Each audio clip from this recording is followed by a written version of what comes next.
Good afternoon. बघा आपण काल बघत होतो स्ट्रेट लाईन स्टार्ट केलं होतं. पेअर ऑफ स्ट्रेट लाईन आपल्याला घ्यायचा होता चॅप्टर. तर त्याच्या अगोदर आपण स्ट्रेट लाईन पाहतोय. तर स्ट्रेट लाईन मध्ये आपण सर्व जे बेसिक टॉपिक्स आहेत. आता बघा स्ट्रेट लाईन नंतर जे pair of straight line topic आहे, जस्ट मोमेंट. ओके, तर जो स्ट्रेट लाईन नंतर पेअर्स ऑफ स्ट्रेट लाईनचा चॅप्टर आहे, तर त्याच्यामध्ये आपल्या जो जनरल सेकंड डिग्री इक्वेशन आहे ते रिड्यूस झालेलं आहे. ओके, तर सध्या आपण स्ट्रेट लाईनला कम्प्लीट करू, त्याच्यानंतर पेअर ऑफ स्ट्रेट लाईन कडे जाऊ. तर बघा काही एमसीक्यूज आपण पाहत होतो, त्याच्यानंतर नेक्स्ट एमसीक्यूज घेऊया. तर बघा आपण एक बॅच लॉन्च करतोय, जे तुमचे ज्युनियर्स आहेत, म्हणजे 2022 या बॅच करिता. ठीक आहे ना. तर board plus CET, board plus MST सीईटीचा एक कोर्स लॉन्च करतोय मॅथ्सचा. तर तुमचे कोणी ज्युनियर्स असतील, मित्रमैत्रिणी, त्यांना सांगा. तर आपली एक 500 फीस आहे पर मंथ. ठीक आहे ना, फक्त मॅथ्स साठी. एक 6 मंथ्स मध्ये आपण सिलेबस कम्प्लीट करणार आहे.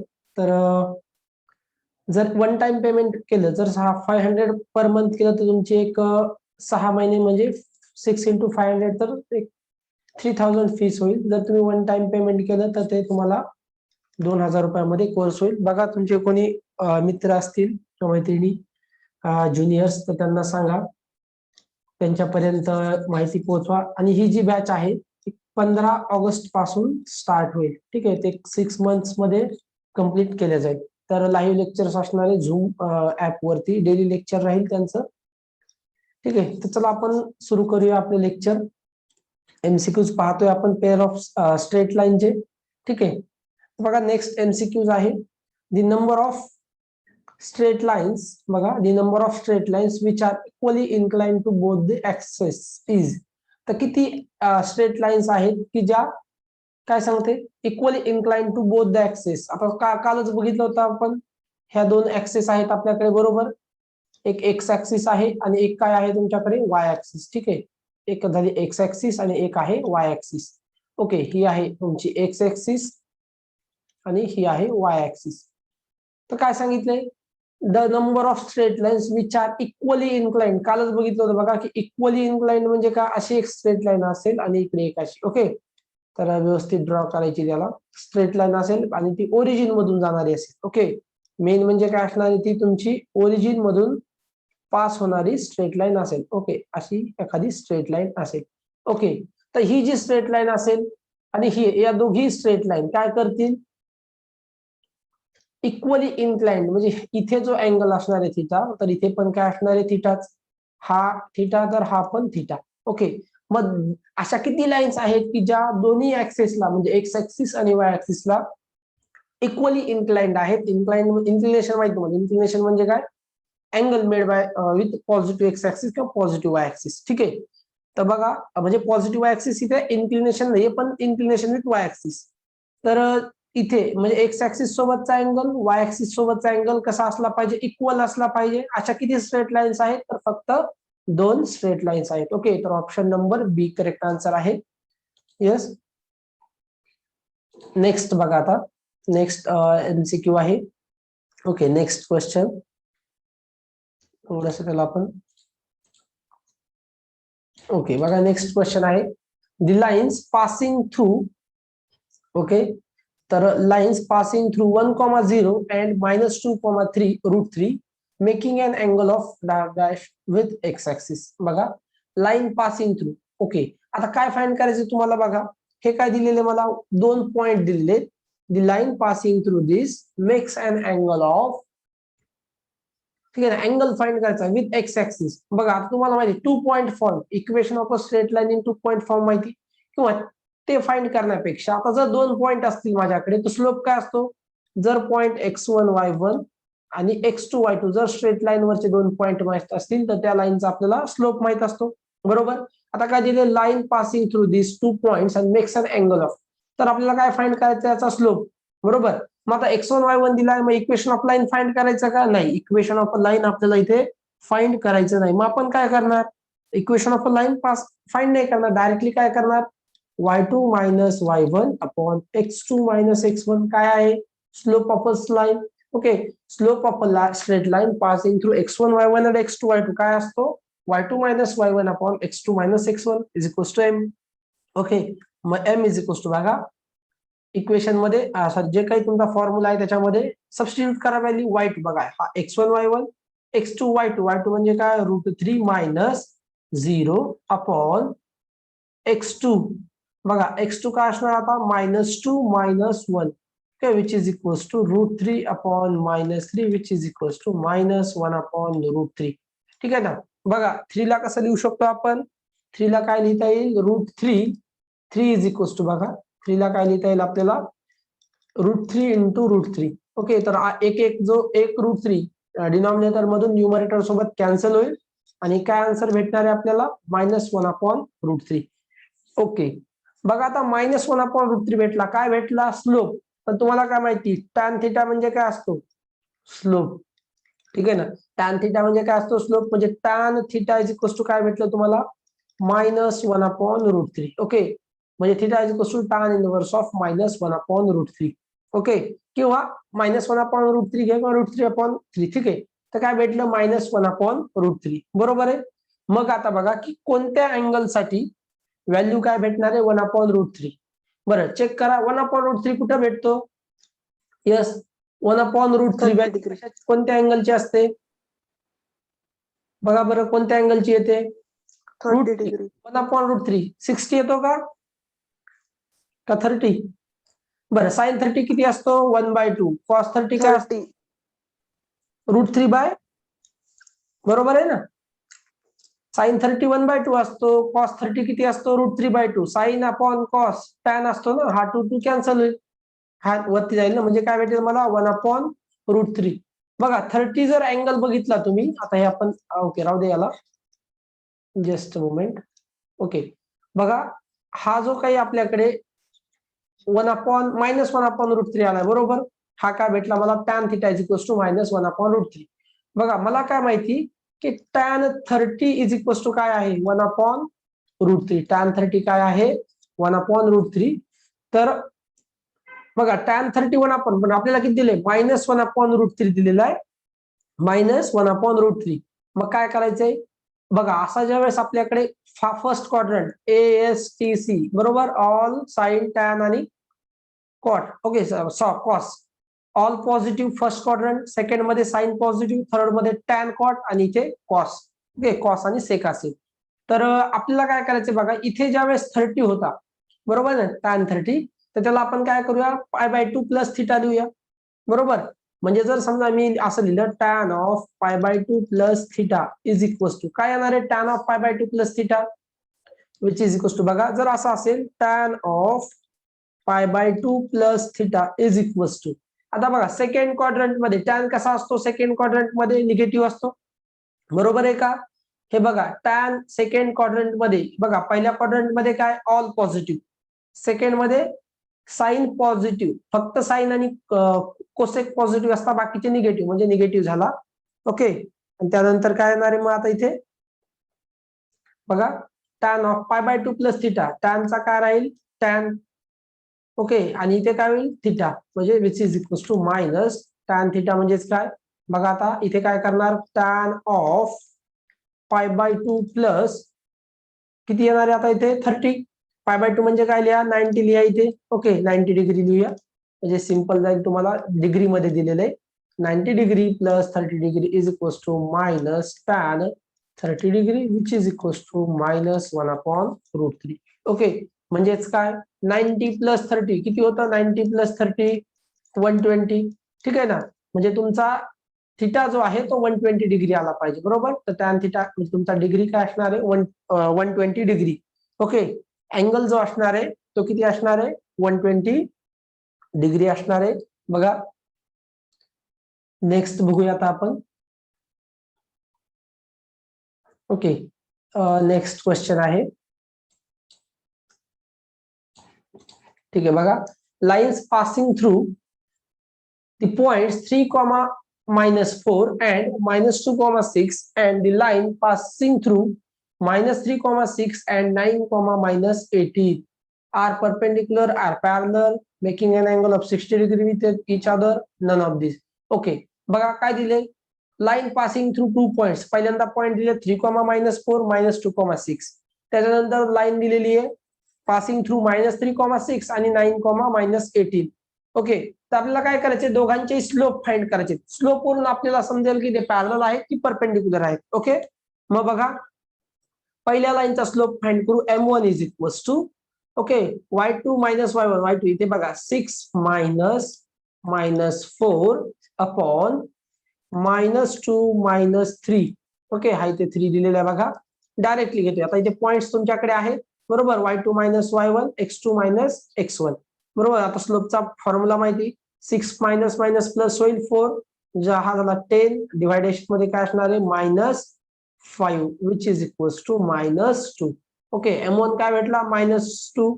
M2 फाइंड करूया, y2 मायनस y1. बघा इथे -18 -6, डिनॉमिनेटर मध्ये बघा 9 -3. Okay, which is equals to बघा -18 -6 -24. ओके, डिवायडेशन मध्ये बघा 9 प्लस हा मायनस मायनस काय होईल प्लस, तर 9 plus 3 12 which is equals to -2. ठीक आहे ना, भाग जाईल आता 12 ने 24 ला, तर काय झाला 2 -2. बघा M1 is equals to -2 which is equals to M2. Okay, म्हणजे M1 आणि M2 काय भेटले मला इक्वल.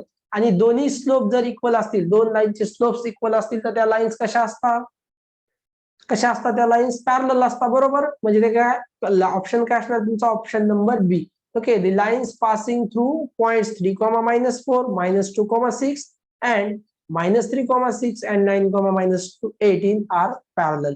ठीक आहे, जास्त लिहायची गरज नाही बघा. जस्ट आपण M1 M2 फाइंड केला, लगेच सहज आपला -2 आला. हे लिहायची गरज नाही आपल्याला की इक्वल आला असं दाखवायची गरज आहे का. आपल्याला समजलं की इक्वल आला, डायरेक्टली आपण काय लिहिणार की ते कसे आहेत, पॅरलल लाईन्स आहेत. ओके, नेक्स्ट घ्या आता.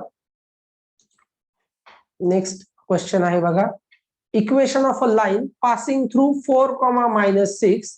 बघा, equation of a line passing through 4,-6 and making an angle of 45 degree with positive x-axis is.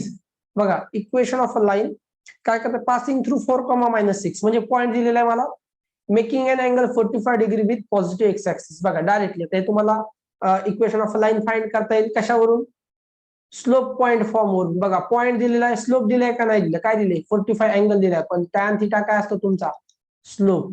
ठीक आहे, याच्यावरून स्लोप काय येणार, टॅन 45 काय असतो 1 बरोबर. म्हणजे आता बघा स्लोप चेक करायचे, -a/b 1 आला पाहिजे. इथे आहे का कुठे, इथे बघा 1 येणार नाही, इथे पण 1 नाही येणार, इथे पण 1 येणार.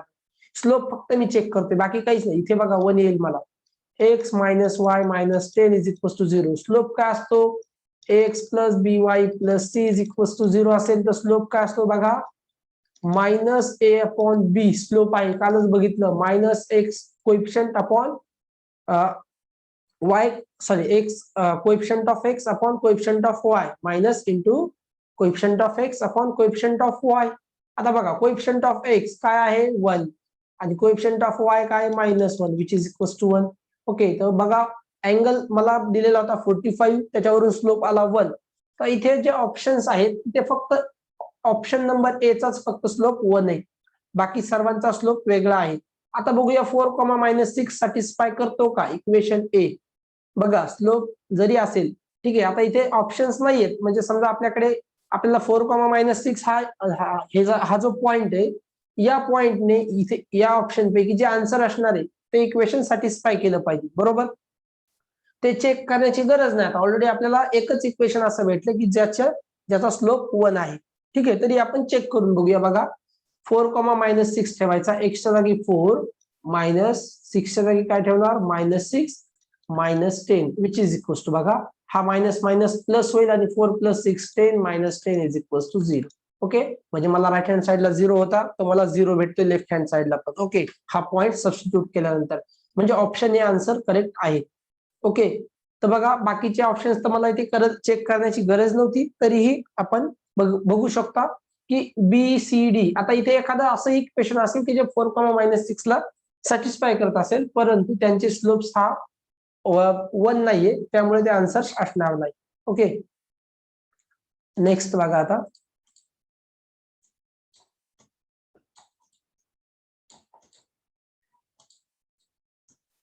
ठीक आहे, क्वेश्चन बघा next. The equation of a line through the intersection of lines x is equals to 0 and y is equals to 0 and through the point 2, 2 is. Okay, आता बघा काय दिले, equation of a line. Question simple आहे बघा, एकदम सिंपल. काय आहे equation of line? Through intersection of lines x is equals to 0 म्हणजे कोणती लाईन असते बरं? Yes, x is equals to 0 म्हणजे कोणती लाईन असणार आहे? एक्स इज इक्वल्स टू 0 कशाचं इक्वेशन आहे? वाय ऍक्सिसचं इक्वेशन आहे, बरोबर. एक्स इज इक्वल्स टू 0 म्हणजे काय? वाय ऍक्सिसचं इक्वेशन आहे बघा. X is equals to 0 Y axis, Y is equals to 0 X ऍक्सिसचं इक्वेशन आहे. ठीक आहे, म्हणजे हे जे इंटरसेक्शन आहे ते काय असणार आहे तुमचं? एक्स ऍक्सिस आणि वाय ऍक्सिसचं इंटरसेक्शन, म्हणजेच काय? ओरिजिन 0, 0. ठीक आहे, म्हणजे ओरिजिन मधून पास होणारी line and through the point 2, 2 मधून पास होणारी. ओके, तर ओरिजिन मधून पास होणारी कशी असते? Y is equals to m x असतं. ओके, आणि पासिंग थ्रू पॉइंट 2, 2. मग आता काय करा, चेक करा की 2, 2 हा पॉइंट कोणती लाईन सॅटिस्फाय करते? ही लाईन सॅटिस्फाय करते. Y is equals to x दिसतोय म्हणजे 2 is equals to 2. Okay, option number C असू शकतं. हा ऑप्शन सॅटिस्फाय नाही करणार बघा, ऑप्शन ए गेला. हा पण नाही करणार आणि हा पण नाही करणार. ओके, म्हणजे ऑप्शन नंबर सी तुमचा करेक्ट आन्सर आहे. बघा 0, 0 पण सॅटिस्फाय करेल, ओरिजिन मधून पास होते. इथे 0, 0 ठेवा, येणार नाही. आता ही 0, 0 ओरिजिनला हा सॅटिस्फाय करेल, पण 2, 2 ला सॅटिस्फाय करणार नाही. ओके, बघा 2, 2 मधून नाही जाणार. हा काय आहे? Y is equals to m x म्हणजे मायनस एक्स. तर हा जो पॉइंट आहे 0, 0 मधून, म्हणजे ही जी लाईन आहे 0, 0 मधून पास होईल म्हणजे ओरिजिन मधून. म्हणजे ती कशी असेल? अशी असेल. आपल्याला कोणती पाहिजे? ही पाहिजे. इथे 2, 2 असेल ना तुमचा पॉझिटिव्ह मध्ये, फर्स्ट क्वाड्रंट मध्ये. ओके, तर सिंपल क्वेश्चन आहे बघा. जस्ट ओरिजिन मधून पास होणारी लाईन. पहिल्यांदा जसं असं दिलं ना की x is equals to 0 y is equals to 0, यांचं इंटरसेक्शन म्हणजे काय? ओरिजिन. म्हणजे 0, 0 मधून पास होणारी लाईन म्हणजे ओरिजिन. लगेच आठवलं पाहिजे y is equals to m x, equation of a straight line passing through origin. म्हणजे सी नाहीये, म्हणजे ऑप्शन नंबर डी आणि ए ऑलरेडी चालले गेले, सी आणि बी राहिला. दुसरी कंडिशन काय? 2, 2 सॅटिस्फाय केलं पाहिजे, म्हणजे 2 इज इक्वल्स टू 2 सॅटिस्फाय करतं, म्हणजेच ऑप्शन नंबर सी काय झाला तुमचा करेक्ट आन्सर. ठीक आहे, जस्ट सिंपल आहे. नेक्स्ट बघा आता. Okay, next question. Next question. Okay, बघा नेक्स्ट क्वेश्चन आहे. The equation of a line which cuts off an intercept 3 units on OX and intercept -2 units on OY is. ठीक आहे, आता सांगा इंटरसेप्ट फॉर्म. बघा काय दिले मला, एक एक्स इंटरसेप्ट दिला. OX म्हणजे काय? एक्स इंटरसेप्ट दिलाय. आणि OY म्हणजे काय? Y intercept. Okay, intercept 3 units on x axis. OX म्हणजे काय? X axis. OY म्हणजे काय? Y axis. म्हणजे एक्स इंटरसेप्ट किती दिलाय मला? एक्स इंटरसेप्ट म्हणजे ए दिलाय, बरोबर. आपल्याकडे फॉर्म्युला आहे बघा, ए इज इक्वल्स टू काय भेटला मला? 3. वाय इंटरसेप्ट दिलाय -2. ओके, बघा जर डबल इंटरसेप्ट फॉर्म काय असतो? डबल इंटरसेप्ट फॉर्म बघितला आपण काल. डबल इंटरसेप्ट फॉर्म काय आहे? Double intercept form x upon a plus y upon b is equals to 1. हा काय आहे तुमचा डबल इंटरसेप्ट फॉर्म. मग बघा एक्स अपॉन ए किती आहे? 3 plus y upon b -2 is equals to 1. बघा असं आहे का इक्वेशन? X upon 3. बघा option number A, x upon 3 minus y by 2 is equals to 1. Okay, हा मायनस फक्त इथे लिहिला, x upon 3 minus y upon 2 is equals to 1. This is the equation of a line. Okay, in double intercept form. Okay, next बघा आता. Next question. Just next question आहे. Okay, तर थोडंसं आपण बघा. If the line x upon a plus y upon b is equals to 1 passes through the points 2, -3, 4, -5 then a, b. Okay, आता बघा ही line दिली कशाच्या फॉर्म मध्ये दिलेला आहे मला? डबल इंटरसेप्ट फॉर्म दिलाय. ओके, हा काय आताच बघितलं आपण डबल इंटरसेप्ट फॉर्म आहे. आणि काय सांगितलंय की ही जी लाईन आहे x upon a plus y upon b is equals to 1, कशामधून पास होते? Passing through the points 2, -3 and 4, -5. तर ए आणि बी च्या व्हॅल्यूज आपल्याला फाइंड करायच्या. मग चला पॉइंट सबस्टिट्यूट करा त्याच्यामध्ये. पहिल्यांदा पहिला पॉइंट 2, -3, एक्स अपॉन ए, एक्सच्या जागी 2 plus y upon b, y म्हणजे काय -3 upon b is equal to 1. हे सबस्टिट्यूट करतोय ना. ओके, पॉइंट सबस्टिट्यूट करतोय बघा. काय भेटणार आहे? 2 upon a plus -3 upon b is equal to 1. Next आहे बघा 4 अपॉन ए प्लस वायच्या जागी काय -5 upon b is equal to 1. Okay, तर हे दोन इक्वेशन्स आपल्याला भेटणार. इथून काय फाइंड करायचं आपल्याला? ए आणि बी च्या व्हॅल्यूज फाइंड करायच्या. बरोबर, काय करायचं आपल्याला? ए आणि बी ची व्हॅल्यू फाइंड करायची. तर बघा इथून एक तर तुम्ही व्हॅल्यू फाइंड करू शकता डायरेक्टली. काय येईल इथून? 2 upon a is equal to बघा मायनस, ठीक आहे ना, 2 upon a is equal to बघा हा 1 ऍज इट इज, हा मायनस इकडे आला तर काय होईल? +3 upon b. Okay, 2 upon a. इथे बघा माझ्याकडे 4 अपॉन ए आहे. याला 2 ने मल्टिप्लाय करा, काय भेटेल?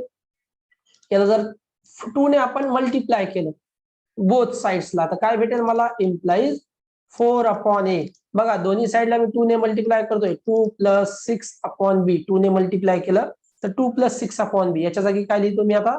ही व्हॅल्यू इथे सबस्टिट्यूट करूया बघा.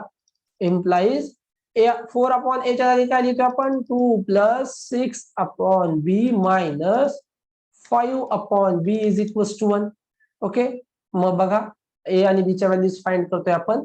तर हा 2 इकडे आला तर काय होईल? 1 - 2 म्हणजे -1.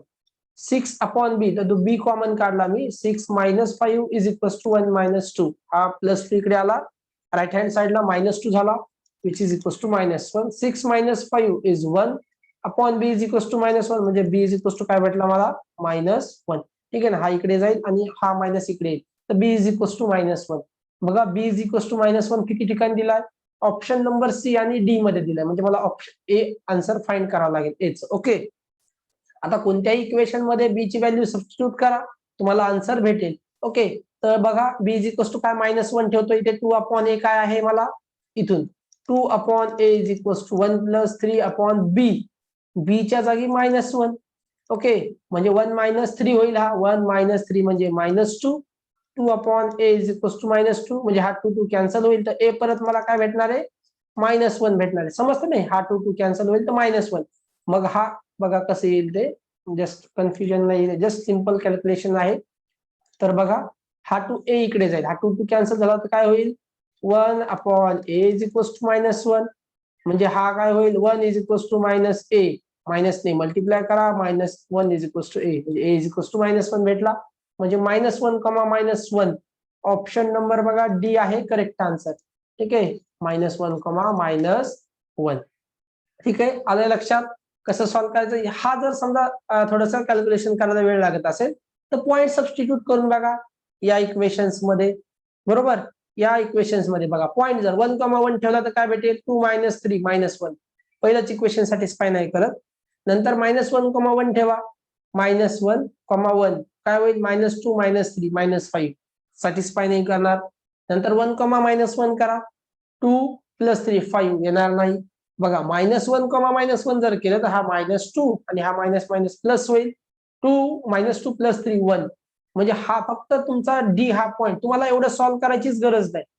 ओके, आता बघा सॉल्व्हच करणार नाही आपण. ठीक आहे, हे जे आपण सॉल्व्ह केले तर हे सॉल्व्ह पण तुम्हाला करायची गरज नाही. डायरेक्टली बघा, जर शॉर्टकट नाही करायचं असेल एकदम सिंपल, तर पहिल्यांदा आता लक्षात घ्या की हे जे इक्वेशन्स आलेत बरोबर, तर हा पॉइंट जो पॉइंट आहे इथे आपल्याकडे, तर पॉइंट काय करेल? हे जे पॉइंट आहे त्यातला आन्सर असणार आहे तो हे इक्वेशन सॅटिस्फाय करेल दोघंही. पहिला पॉइंट चेक करा. 2 अपॉन 1 -3 अपॉन 1. 2 - 3 -1 सॅटिस्फाय नाही करत. -1, 1 इथे ए च्या जागी -1 ठेवला तर -2 आणि हा -3 -5 सॅटिस्फाय नाही करणार. 1, -1 1 ठेवला तर काय होईल? 2 आणि इथे -1 ठेवला तर हा मायनस मायनस काय होईल? प्लस म्हणजे 3 येईल. 2 + 3 5 सॅटिस्फाय करतोय का नाही? पहिलंच इक्वेशन बघा एबीसी ने सॅटिस्फाय केलं नाही. तुम्हाला डी चेक करायची गरज नाही. डोळे झाकून directly D is equal correct answer म्हणायचं. बरं, तुमच्या खात्रीसाठी बघा -1, -1 सबस्टिट्यूट करून बघा. 2 अपॉन -1 प्लस -3/b, बी म्हणजे काय -1 ठेवते बरोबर. बीच्या जागी काय ठेवते आता -1 ठेवते, विच इज इक्वल टू हा झाला -2 आणि हा मायनस मायनस काय होईल प्लस, -2 + 3 1. ओके, तर सॅटिस्फाय केलं म्हणजे option number D correct answer आहे. यस, नेक्स्ट बघा आता. ओके, नेक्स्ट क्वेश्चन आहे equation of a line. Just थोडस वरती आहे बघा. Equation of a line passing through, ठीक आहे, थ्रू म्हणजे passing through 3, -4 and perpendicular to the line 3x + 4y = 5 is. ठीक आहे, बघा आता काय विचारलंय, equation of a line passing through 3, -4.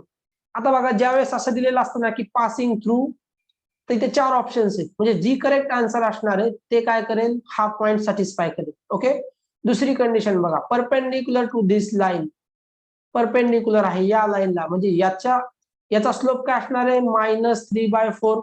तर आपल्या येणाऱ्या लाईनचा स्लोप काय असणार आहे बघा, याच्या कसा असणार आहे m1 × m2 काय असतं -1. ओके, एक माहित असेल तर -1/this, म्हणजे लाईनचा स्लोप कसा असणार आहे बघा, या लाईनचा स्लोप आपल्या जो परपेंडिक्युलर लाईनचा slope -1/-3,4 which is equal to 4/3.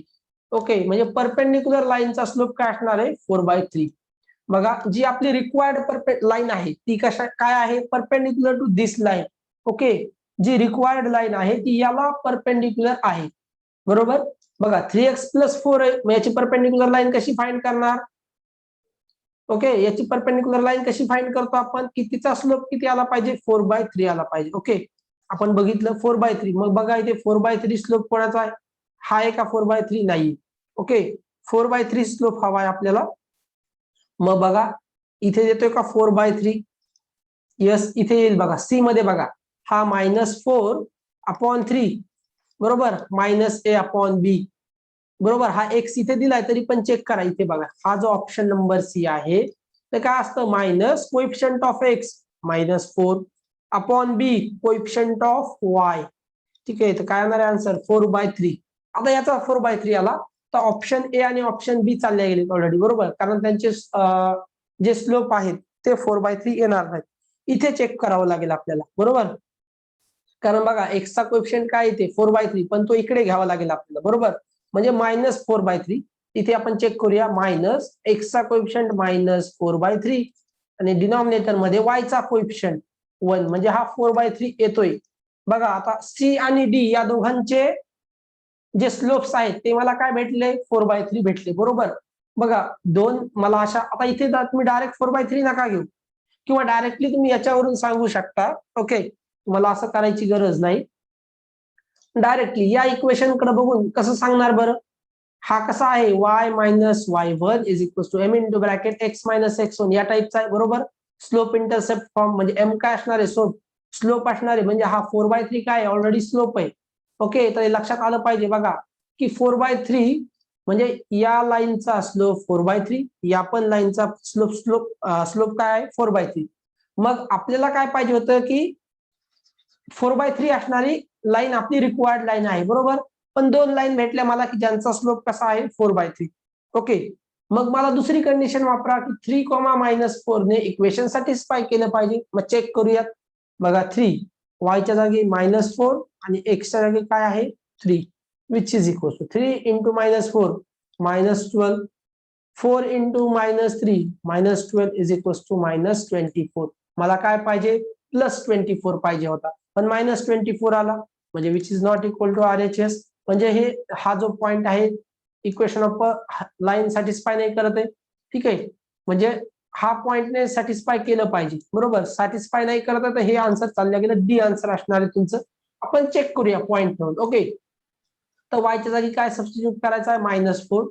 बघा -4 + 4 इज इक्वल टू, हा झिरोच होईल, तर राईट हँड साइडला पण 0 आला पाहिजे. बघा 4/3 एक्सच्या जागी बघा काय ठेवायचं आहे 3 ठेवायचा, एक्सच्या जागी काय सबस्टिट्यूट करायचंय 3 - 3. बघा हा पण 0 होणार आहे आणि इकडे पण 0 येणार, 3 - 3 0.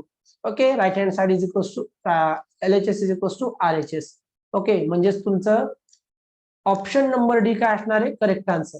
आले का लक्षात. पहिली गोष्ट, ज्यावेळेस असं दिले ना की हा पॉइंट सॅटिस्फाय करतो तर लगेचच चेक करायचं की इथे कोणतं इक्वेशन्स आहेत जे पॉईंट सॅटिस्फाय करतात.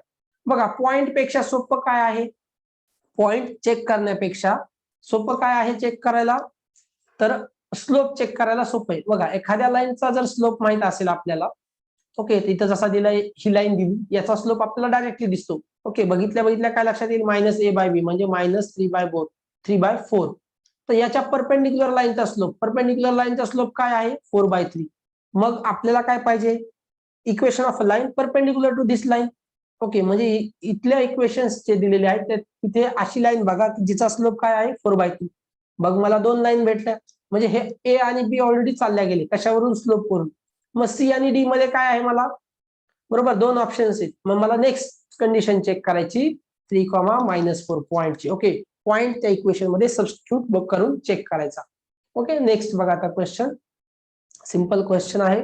नेक्स्ट बघा question, the acute angle between the lines y is equals to 3 and y is equals to √3x plus 9. Okay, तर 2 लाईन मधला तर काय करायचं, मला acute angle थीटा फाइंड करायचं. चला फॉर्म्युला सांगा acute angle थीटाचा, आपण कालच बघितला.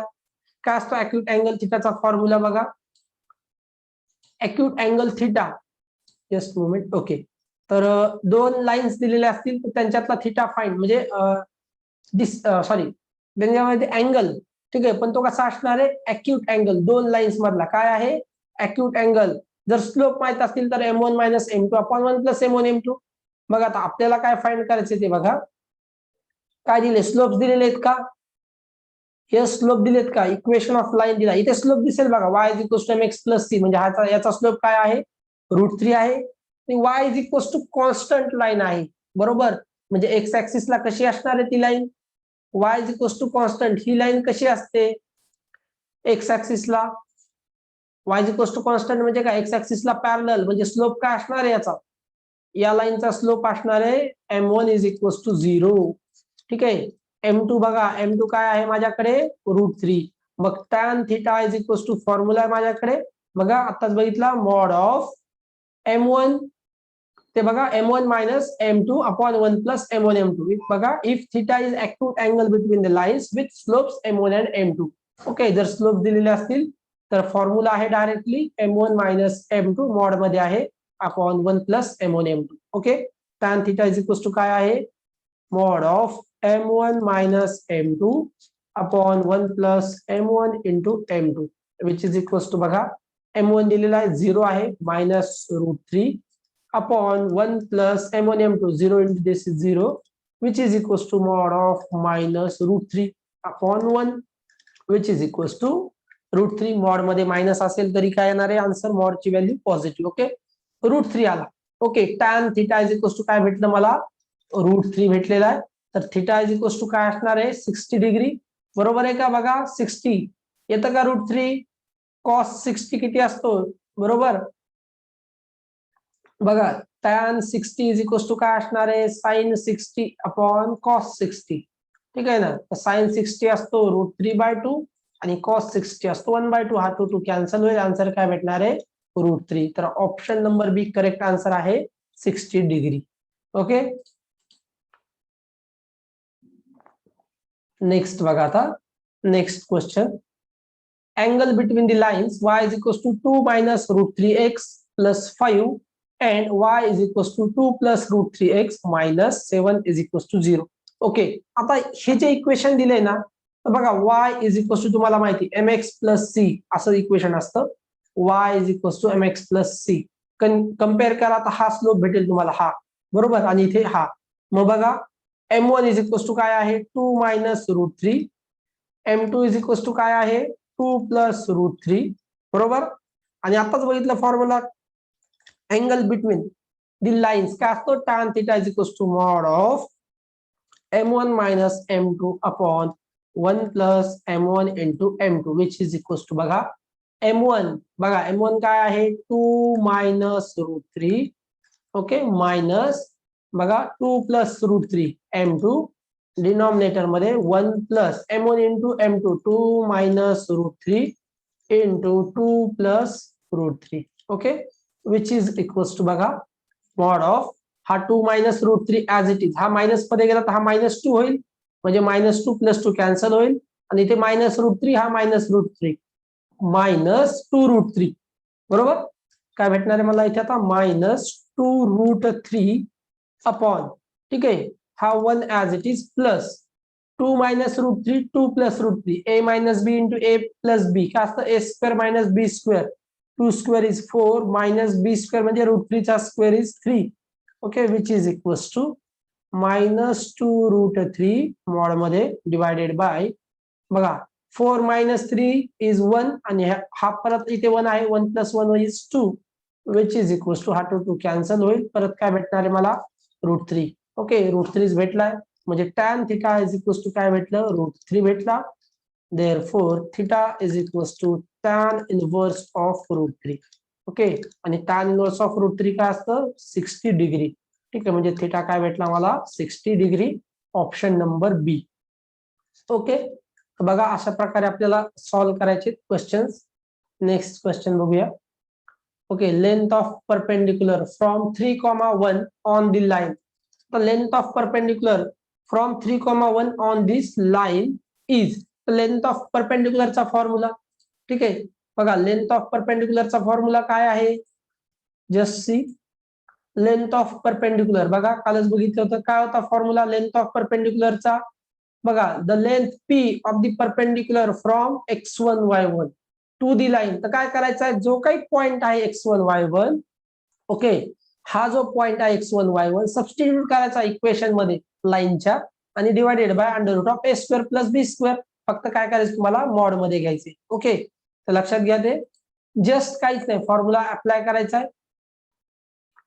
ओके, नेक्स्ट आपण जस्ट मोमेंट, ठीक आहे, बघा कुठे गेला आपला क्वेश्चन, जस्ट थोडस खाली जाऊया.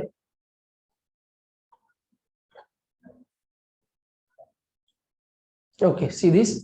तर बघा काय करायचंय, फॉर्म्युला लक्षात ठेवा. p इज इक्वल्स टू काय आहे फॉर्म्युला, बघा काय आहे, p is equals to mod of ax1 + by1 म्हणजे ax + by + c असं जे इक्वेशन असतं स्ट्रेट लाईनचं, √a² + b² मॉड मध्ये आहे.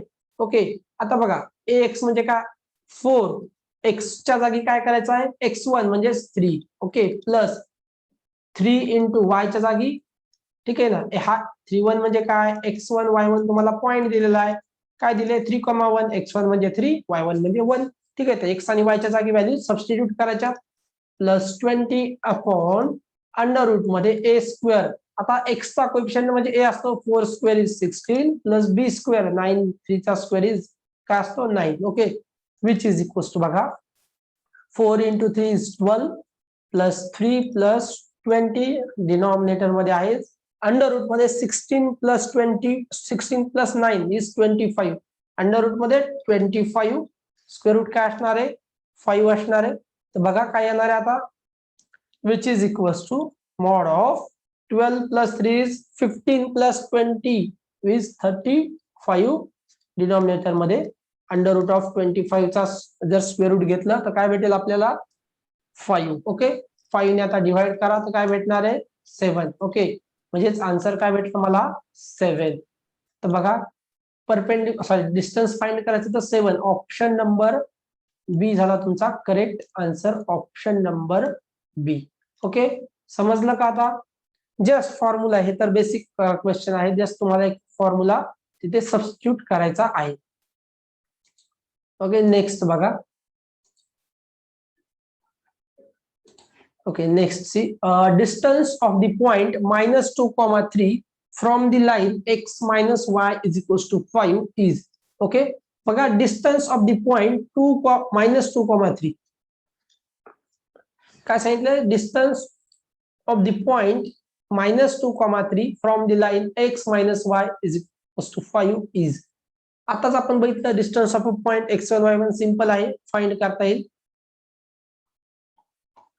ओके, क्वेश्चन संपत आलेला आहे, ठीक आहे, एवढा क्वेश्चन घेऊया.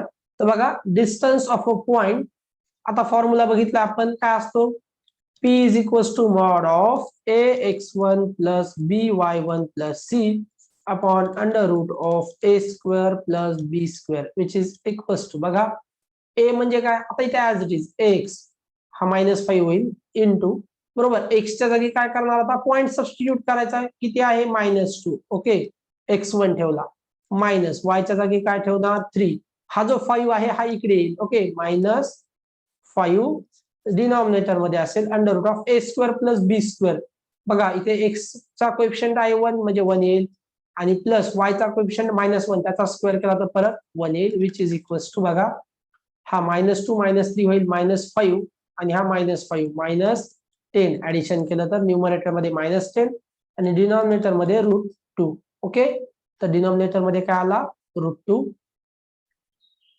तर बघा काय येईल आन्सर, आहे का असा काही ऑप्शन, 10/√2, आन्सर काय येणार आहे 10/√2.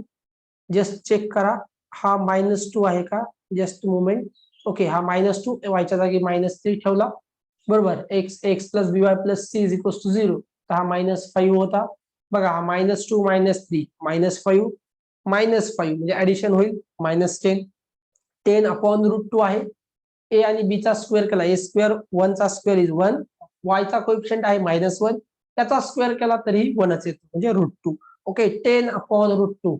इथे बघा जे ऑप्शन्स दिलेले आहेत तर त्याला काही करता येईल का बघा आपल्याला, जर समजा मी इथे हा जो ऑप्शन दिसतोय बघा, ऑप्शन नंबर 5√2, याला मी √2 ने मल्टिप्लाय आणि डिव्हाइड केलं तर काय भेटेल मला, 5√2 इंटू √2 2, डिनॉमिनेटर मध्ये √2 विच इज इक्वल्स टू, बघा हा काय होईल 10/√2, आलं का लक्षात, 10/√2 म्हणजेच काय तुमचा 5√2 आहे, ओके, काय लिहिले त्यांनी 5 इंटू 2 केलं, याला 10 ला हा √2 ऍज इट इज, 5 इंटू 2 च्या जागी √2 इंटू √2, ओके, √2 इंटू √2 काय असतं 2च येतं ना, ओके, डिनॉमिनेटर मध्ये हा √2 आणि हा √2 कॅन्सल होईल, 5√2 म्हणजे ऑप्शन नंबर ए आहे तुमचं करेक्ट आन्सर.